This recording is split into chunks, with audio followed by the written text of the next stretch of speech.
কোথায় যাবো ওটা ঠিক ঠিকানা ছিল না। এখানে ওই পাঠাতাম জোয়ারের পানে এদিকে নিয়ে আসছে, তারপর এখান থেকে লোকাল কাউকে দিয়ে শুনছি যে কাউকে দিয়ে ওনারা এখানে চলে আসছে।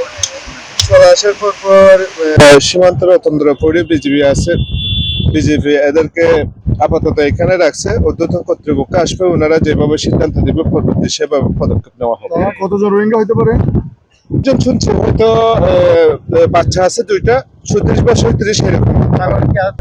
মারামারি চলে, বেশি চলে কেউ তারা বেগিনে মিলিজুল করে দেন কিনিবার আগে আর মাটি চড়া ভাষা দিয়ে বাঙালি আমি আইতে বুটিয়ান লাই জিগি দেখো যাহারনে তিয়া বং সংগ্রি তিয়া তুলে বাদে বুটান কিনে লইনি বুটার মধ্যে তেল টুল কিছু লই বাদে এলাম হাইটা জিগি আকে শুনল